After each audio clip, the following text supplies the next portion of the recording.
Nicholson here, and welcome to Coming Soon Movie News with Nicholson. I'm your host, and on this show we're going to be breaking down all of the day's movie news and kind of giving a little bit of background into what it all means for the production in general, such as casting decisions, trailer announcements, director announcements, things like that. So, without any further ado, let's get into today's topics. And the first topic I want to talk about is something that I've been waiting for almost a decade. Pixar yesterday, during a shareholders meeting, went out and announced that not only are they developing a sequel to Cars, they're going to be doing a third Cars movie, but they're also doing Incredibles 2. Incredibles 2! There's no other word. It's going to sound kind of hokey, but there's no other word to say than this is incredible.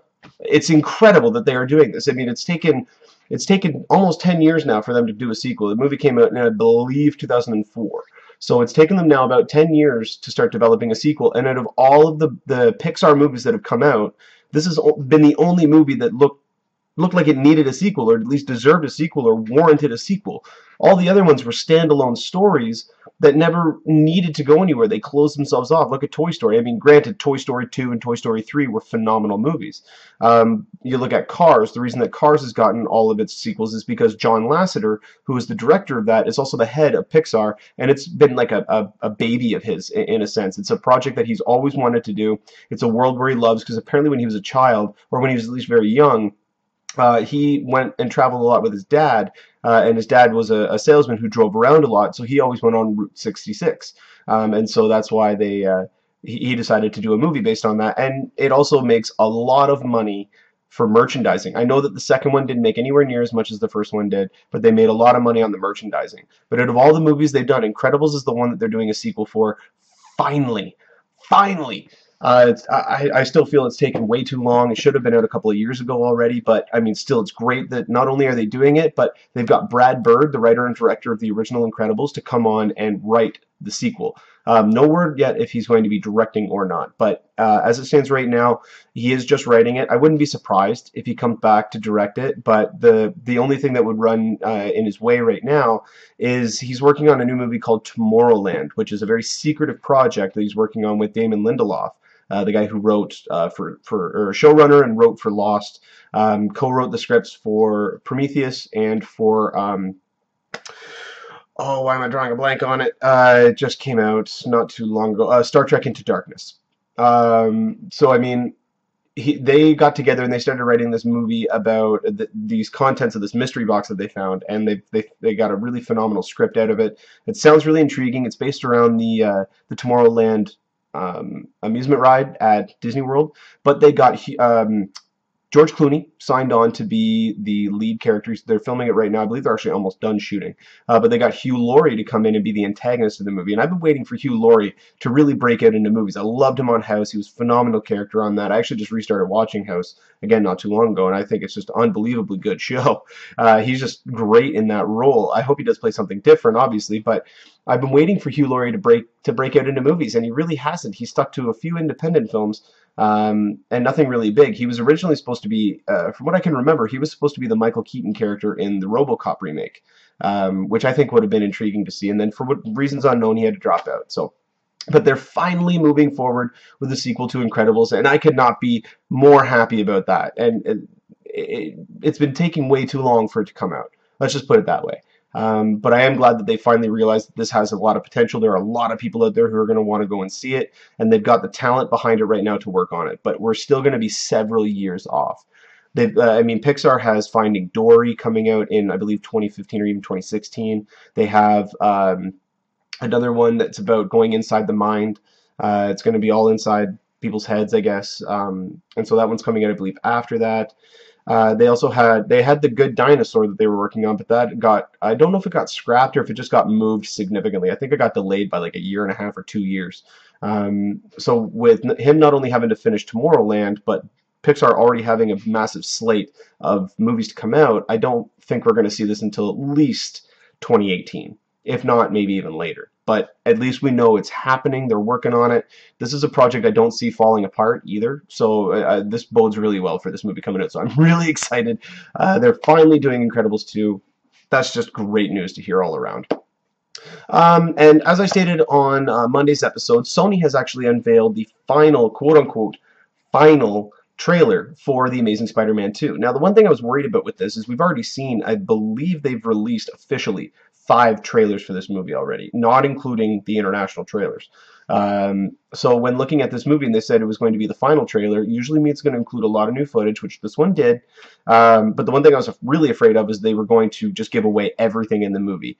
The one bit that I'm really happy about with this trailer is even though we did get a lot of new footage for it, a lot of the footage takes place within scenes that we already know were going to be happening. It gives us a better look at the fight between Rhino and Spider-Man. You actually get to see Rhino moving kind of like a rhino, which I thought was a nice little nod. But you actually get to see part of the fight between Goblin and Spider-Man. They downplayed Electro in this, which is one thing that I'm intrigued about with this movie is they've always come out and stated that Electro is the main villain, that Green Goblin and Rhino will be secondary villains. We know that Rhino's only in the movie for about 4 minutes. So Goblin's probably not going to appear till the end. I'm assuming they're hiding a lot of the Electro stuff, unless there's not as much action as we think in this movie, which I doubt. I'm fairly certain there's going to be a lot of action in this movie, a lot of different action scenes. By lots of action, that's what I mean. Different action sequences. There could be really long 5 to 10 minute segments or 10 to 15 minute segments that are all action sequences, but if they only have 3 or 4 of them, then the action scenes not only start to feel repetitive, but the movie feels longer because they're more spread out. Whereas if you have a movie like, look at Transformers. Any of the Transformers movies usually has an action beat every 5 minutes or so. So even if it's something a little bit small, I hope that that's what they're going to play up, and that the fact that they've been hiding a lot of that stuff. If they're coming out and saying that Electro's the main bad guy, we've only seen 2 encounters with Electro and with Spider-Man. We've seen him fighting at the power plant, which I'm assuming is near the end. We've also seen them fighting in Times Square. Times Square looks like it's going to be roughly around the middle of the movie. So I think the new scenes do look absolutely incredible.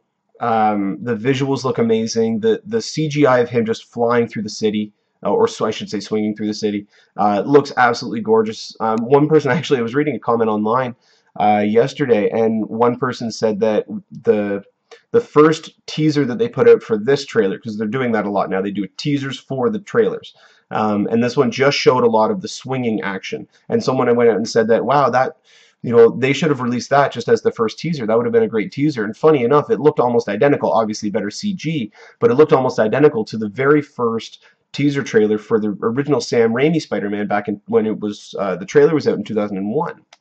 So I thought that was kind of funny that someone said, hey, they should do that as a trailer, but they've already actually done it, which I thought was I thought there was a little bit of humor in that. Maybe that was just me, but I don't know. But yeah, like I said, Rhino looks a lot better than I originally thought. I've stated on other episodes before that I have liked the way they were going with it.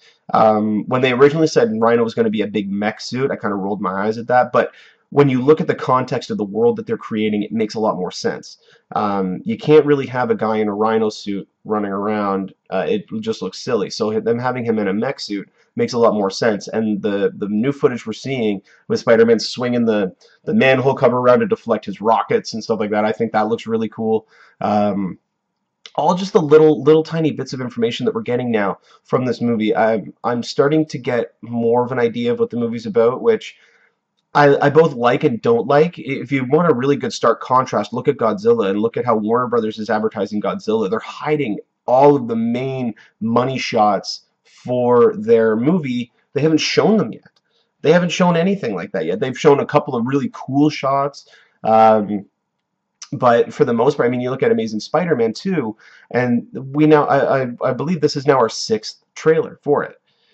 This is one of the reasons why NATO, or the National Association of Theater Owners, went ahead and signed a petition stating that movie studios could only release up to 2 movie trailers a year per film, that the trailers cannot exceed 2 minutes in length, and that each studio has 2 exemptions from that every year.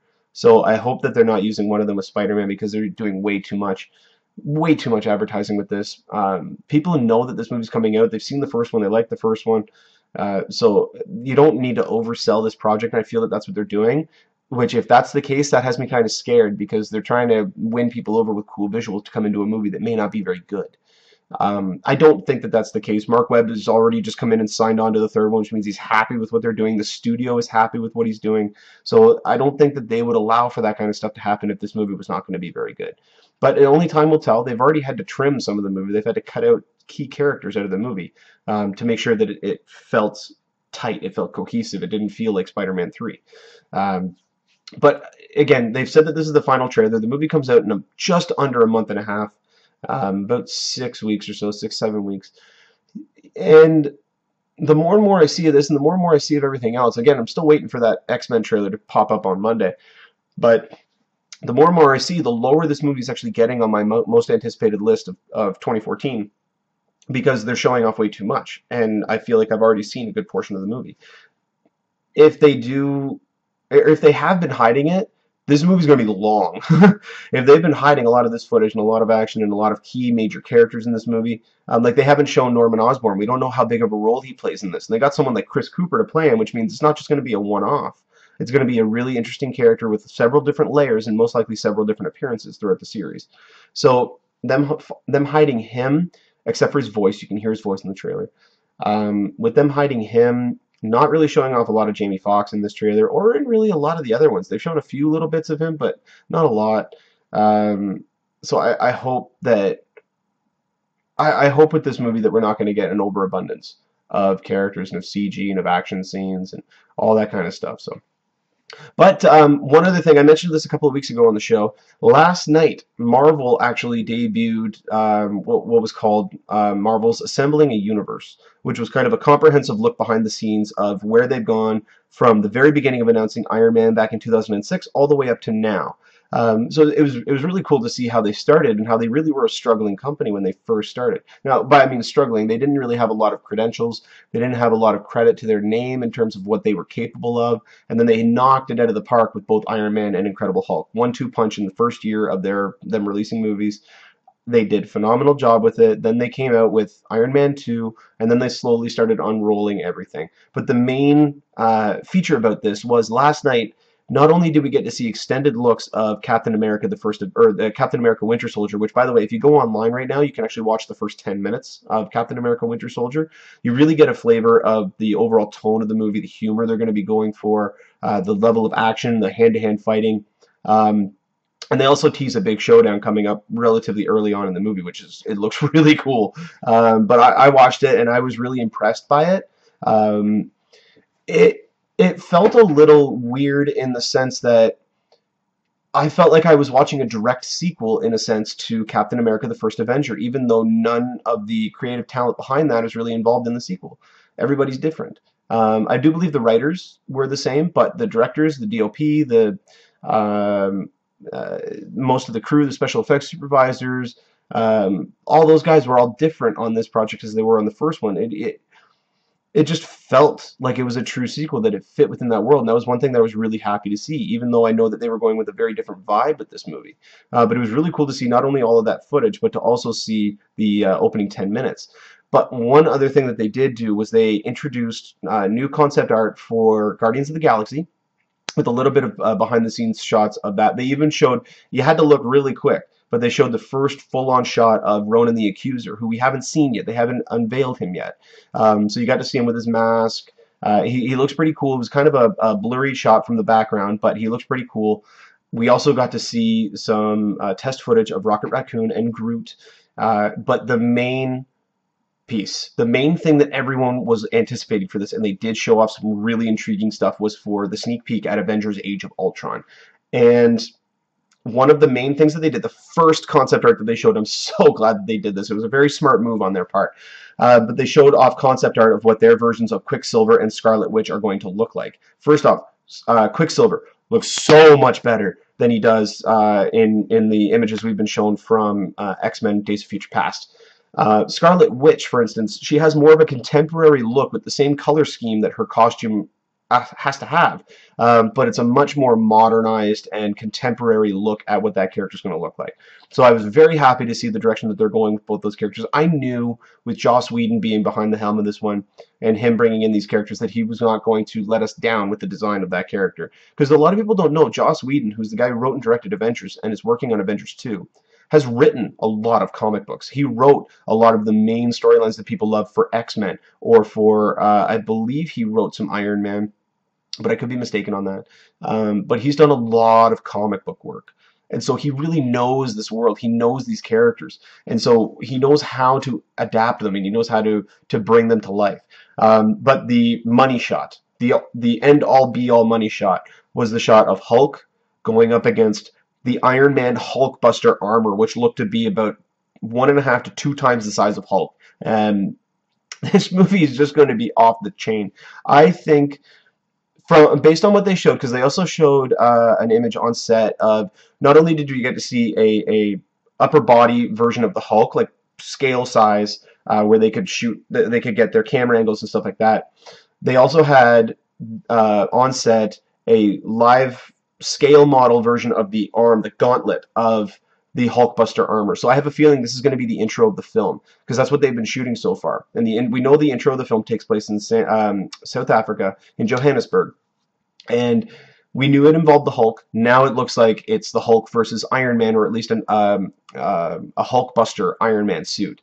So, but just the fact that those two are going to be throwing down, I think, is awesome. I was hoping that they would have done that in the first Avengers movie, but obviously they didn't have enough time. They only had enough time for Hulk to fight Thor and to fight Loki.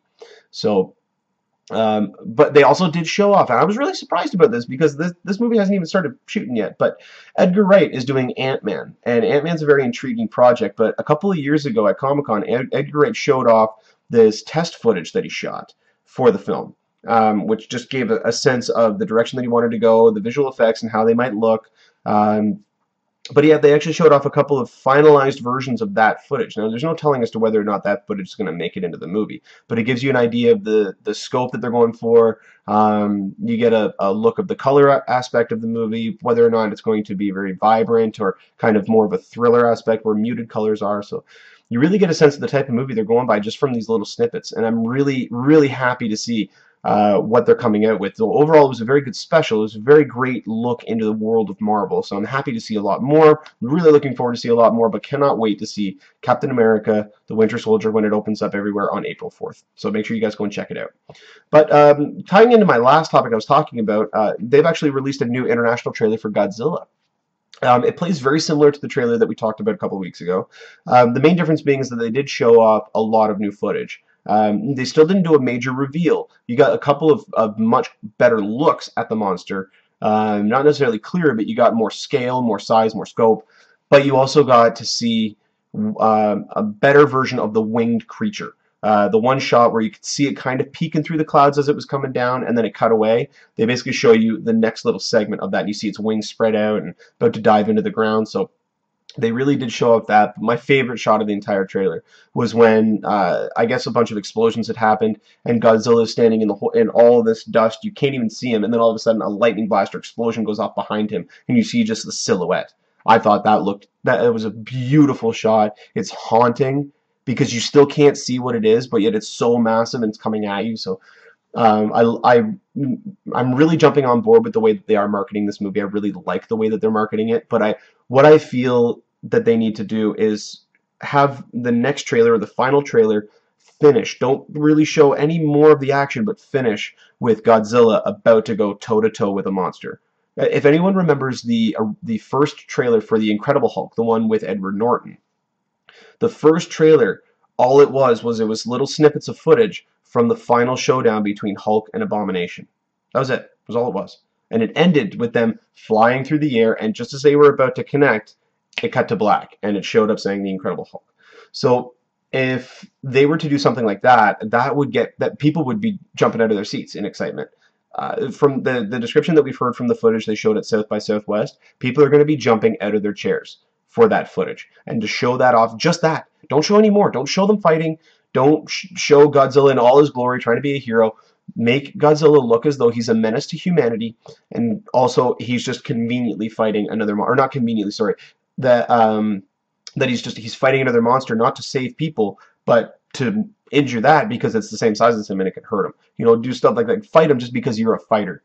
Don't try to be the hero and try to save people. I hope they don't bring that across in the trailers, because as far as I'm aware, they kind of will play that angle up near the end of the movie. that he's a little bit more heroic.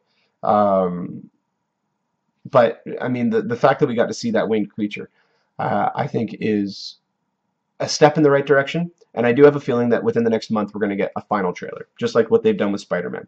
But unlike Spider-Man, I hope they don't show us everything. So we're only going to have to wait and see. But all in all, it was a very good, quick little look at the film with a couple of different shots, a little bit more narration from Bryan Cranston's character, which I'm really looking forward to this only because it's a character-driven blockbuster. That's the term that they're using for this. So I'm really intrigued by it. And with them not showing all the major bits, I think we have a real good chance of really being surprised this year with Godzilla. So if they do that, that only means I can sum it up with 3 words. If Godzilla does really well, Pacific Rim 2. It's all but guaranteed. If Godzilla does really well, Pacific Rim 2 will happen. If you loved Pacific Rim and you want to see a sequel, go and see Godzilla, regardless if Godzilla is interesting to you. You don't even need to go and watch it. Just buy a ticket for it. Make sure the movie succeeds because it's the same company. It's Warner Brothers and Legendary. Legendary is now part of Universal, but they still have their deal with Warner Brothers for Godzilla and for Pacific Rim. So if they do sequels, those companies will be in bed together. If that's the case, that means that if Godzilla does really well, we will get, or it's very likely that we will get a Pacific Rim 2. So if you want to get Pacific Rim 2, make sure you go out and buy a ticket for Godzilla when it opens up this summer. I believe it's May 16th that it will open. So even if you have no interest in seeing it, buy a ticket for it because it will guarantee the type of movie that you want to see. I touched on that on Monday's episode, but if you want to see more movies of a certain type, go and see them. If you don't go and see them and you just download them, the studios will not make money and therefore they will not make more. So just keep that in mind.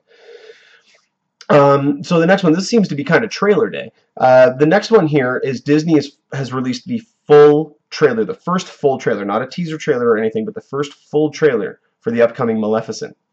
Now, for those of you who don't know, Maleficent is kind of a retelling of the Sleeping Beauty storyline, but it's told from the villain's point of view. Now, everything that we've seen from this movie so far, up until this trailer, hasn't really had me impressed outside of the initial shot of her raising the trees and the vines and stuff like that out of the ground. Outside of that, I wasn't really intrigued by it. I thought it was going to be another Alice in Wonderland, which I did not care for. I felt that was just, that's the only time where I feel that the term too CGI'd comes into play, because it was all so fake. If you're going to do a lot of CGI, at least try to mask some of it by making it look real. But if you're going to go completely fake, you're just, to me, personally, it's a waste of money because there's nothing new about it. It looks cheap. It looks cheap. Like, that's what I thought when I saw Alice in Wonderland. I thought it looked cheap. I felt the same way when I saw Oz the Great and Powerful, but the difference was with Oz the Great and Powerful, it was a better story. It was a more enjoyable film. It had better cast. All in all, I just felt that Oz the Great and Powerful was a better movie, but I still didn't really care for the overabundance in CGI. If anyone who knows me knows that I have no problem with computer graphics if they're used correctly. You could have, like, look at Avatar. I loved Avatar. Not the most original story, but I loved the world that they created. It was because it was seamless. You could feel as though you were there. But when you watch these movies, they're just not that way. This new trailer for Maleficent, however, really shows off a very realistic approach to a fantastical world. You can tell there's a lot of CGI. Obviously, there's basically tree-like characters that come out that are almost warriors for her. She has giant wings. She's flying through, all between all these rocks and all these islands and stuff. She's battling a whole bunch of people. That action scene, by the way, that big battle they're going to have, looks incredible. I was reminded of the Chronicles of Narnia when I saw that in Lord of the Rings. Like, those massive action set pieces between two huge armies. But one of them is creature, one of them is man. You really get a sense of why she becomes evil or why she turns out to be a bad guy in the end. That's the whole purpose of this movie. They're taking what's called the Wicked approach. Anyone who's seen Wicked on Broadway or seen it in a live play knows that they take the villain from a well-established movie and they turn it on its head and explain exactly why they came that way. Or maybe they're just misunderstood. Maybe they're not actually a villain. They're just portrayed that way because of everybody else's actions. So I'm intrigued to see it. But the main draw here is Angelina Jolie. I mean, when was the last time that anyone saw Angelina Jolie as a lead in a movie and she looked like she was having a lot of fun? The last one that I can think of, just off the top of my head, was Salt. And I didn't think she looked like she was having a lot of fun. It just looked like it was the type of role that she fit into. But this one, she's just eating up the scenery. everything about this movie. She just looks like she's having a great time, and I love that when actors do that. I loved it when Leonardo DiCaprio did it for Wolf of Wall Street, because the last several movies he's been in, all the characters all seemed very similar. They were all very kind of, they were all dark and brooding, and they all had very troubled pasts, and they were all kind of really sad, or not sad, but depressed, and he kind of played the same character. And in this movie, you could tell he was having a lot of fun with the character. So I'm really excited to see this. This trailer alone won me over. So make sure you guys check the description below, because I got links for both this trailer, the Godzilla International trailer, and the final trailer for Spider-Man. So make sure you guys check that out. And so the last bit of movie news today we have to talk about is Doug Liman, one of my favorite directors, actually. He directed Go, he directed The Bourne Identity, he directed Mr. and Mrs. Smith. He has the upcoming Edge of Tomorrow coming in, which I'm very intrigued to see. It's with Tom Cruise and Emily Blunt, and it's basically Groundhog's Day meets District 9. And it's Tom Cruise plays a soldier who, judging by the trailer, he's someone who was arrested and he's just in the wrong place at the wrong time, and he is put into service to fight this alien invasion that's coming. So he's part of this massive army, and most of them get slaughtered on the first mission. But then he all of a sudden wakes up, and it's the same day. And he keeps going through that. Whenever he dies, he just wakes up, dies, wakes up, just like Groundhog's Day. But Emily Blunt's character actually is aware of this because she's gone through something similar. And so she actually starts training him, and he is trying to stop his inevitable death from actually happening. And so I'm really intrigued to see what direction they go with this movie, if it's just a straight-up action film, if it's more sci-fi, because I love both genres, but I'm getting a very sci-fi vibe from this, and I'm hoping they go that route because there's a lot of potential for something like that. But Doug Liman, once he's done with that movie's coming out in June. He's just signed on to direct the live-action adaptation of Splinter Cell.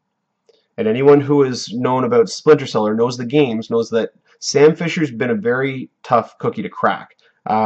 Those games have been always very difficult to try to adapt, only because they're all espionage. Every part about them is espionage. There's not really, outside of a few cutscenes here and there, there's not a lot of backstory to go into, at least with the newer games, unless you've played the original. So with them coming on board, for a while, Peter Berg, the director of Battleship and Friday Night Lights and The Rundown with The Rock about 10 years ago, he was signed on for a while to direct that movie. He just stepped down not too long ago, and now Doug Liman has come on to direct it. So with someone like Doug Liman coming on, I have a really strong faith in this project.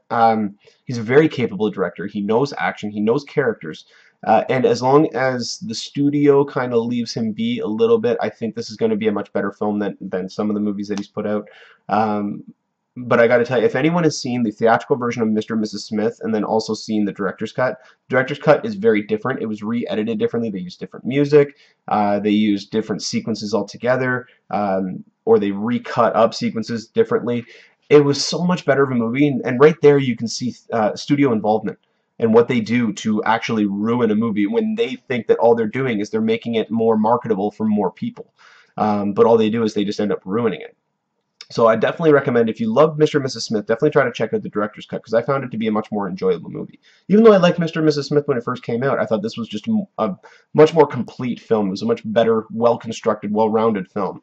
But Tom Hardy, who played Bane in The Dark Knight Rises, he was also in the movie Warrior, and he's currently he's going to be playing Mad Max in the upcoming Mad Max Fury Road, which is now finally got a release date of, I believe, 2015, February or March of 2015. But he is signed on to play Sam Fisher, and that's, I think, a really intriguing choice. When you look at him and you look at Sam Fisher, he definitely does fit the mold. He's got the badass aspect to him. He's got the how you pronounce it, the machismo aspect of it, the manly man aspect of Sam Fisher, but he also has the psychotic nature of Sam Fisher. Anyone who's played the games knows what I'm talking about. As far as I'm aware, it's being eyed for a 2015 release date, but with 2015 being so crowded, it already being March of 2014, and they're now just signing on a director, that means that he's got to probably prep the movie for at least 3 to 6 months to make it decent and not to just pick up where someone else has left off. So if they need to give him at least 6 months of prep time before they start shooting, doing a summer film this quickly, that might not be the greatest decision. They may need a little bit more time to really get all the I's dotted, the T's crossed, and everything like that. I would not be surprised if it got pushed to 2016, and actually 2016 is becoming a pretty big year, but when looking at just video game adaptations and the fact that video game adaptations for the most part haven't done very well, look at Need for Speed. I enjoyed it, and a lot of people that I've talked to that have seen it really enjoyed it, but the movie didn't make all that much domestically. It opened third. It opened with just under 20 million, but it's made a lot more money internationally. But one thing to take into account with 2015, there's already two major video game releases coming out. We have Assassin's Creed coming out in, I believe, July of 2015 with Michael Fassbender in the lead. And then we also have Warcraft coming out in December of 2015, which to me is odd timing for Warcraft because it's opening, I believe, if it's not opening on the same day, it's opening within a week of Star Wars Episode 7. That is like Marvel and DC opening up a movie on the same weekend. You're going after the same people. You're going to hurt each other's films and your own films by opening up at the same time. So I wouldn't be surprised if we saw Warcraft get pushed a little bit, maybe to March, or maybe even open up a month earlier and do November 2015.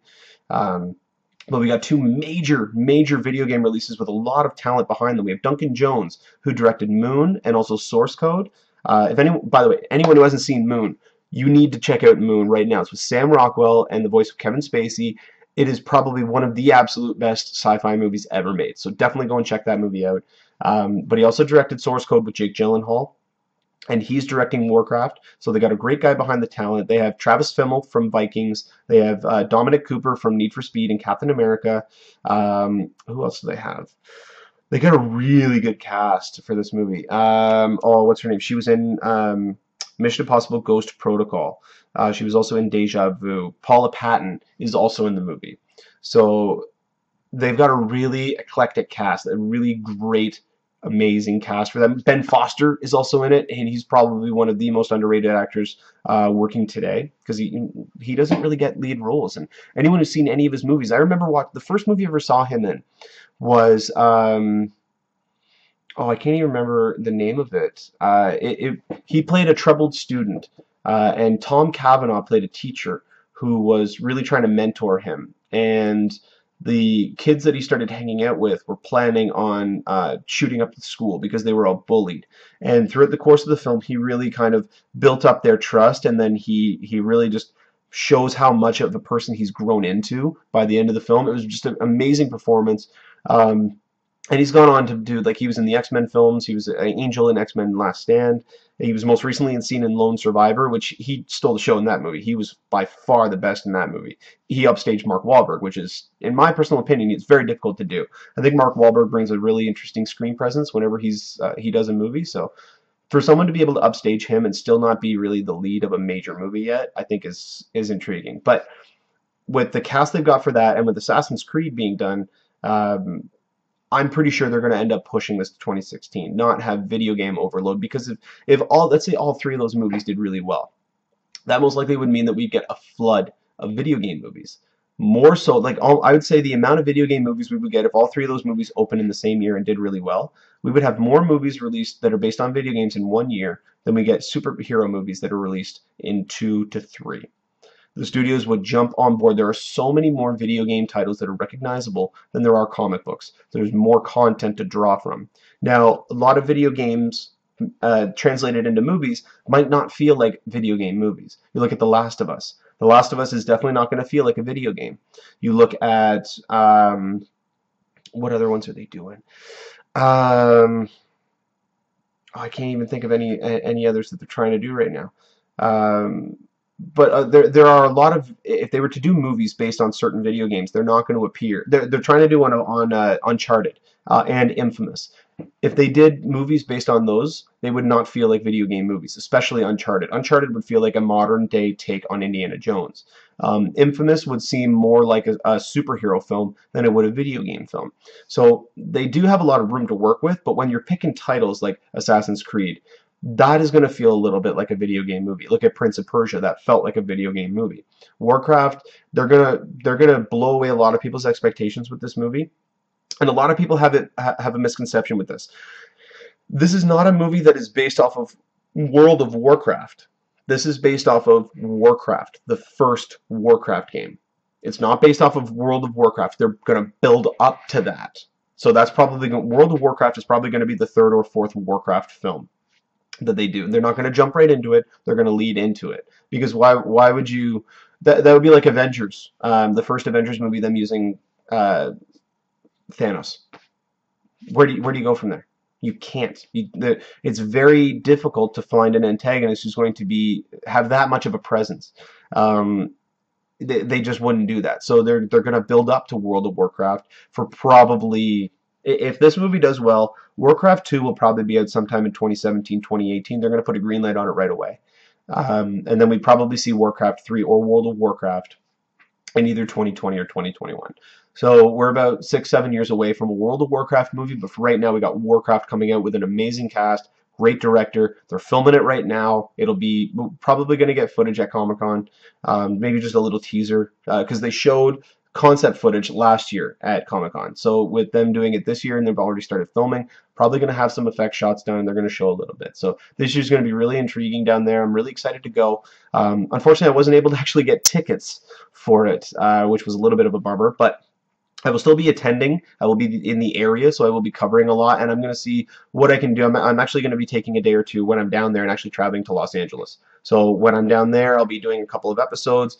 I'm going to see what I can do about some cameos. I don't know if I'm going to be successful or not, but I would love to be able to get a cameo or two in there, or possibly even an interview. I mean, everyone can dream, right? So, but yeah, I mean, with Warcraft coming out, if that one does well, that'll open up the floodgates. And we will see so many more types of films that are coming out. And Hollywood will have really kind of taken the band off of that. They're going to try to, they're not going to be as secretive with their projects. They're not going to, kind of cringe at the idea of a certain type of movie. If that movie does well, it'll open the floodgates for a lot more possibilities. So that is one of the ones that we're really waiting to see exactly what they can do with. So I'm really excited about that. And I hope we get some more information about it soon. But if not, both Assassin's Creed and Warcraft coming out next year, we're going to be seeing some footage within the next 6 months, guaranteed. Well, that'll about do it for us here on Coming Soon Movie News with Nicholson. Thank you guys for joining me. Go ahead and click the subscribe button there. Make sure also you guys follow me on Twitter. You can find me on Twitter at Nicholson, Niklsun, to get updates on all of your movie news information. And again, don't forget to click subscribe so that you guys can get updates whenever I post a new show. And I will be doing that for the foreseeable future every Monday, Wednesday, and Friday night. So yeah, without any further ado, thank you guys so much for watching. Don't forget to click subscribe. Hope you guys enjoyed it, and you guys have a great day. Take care.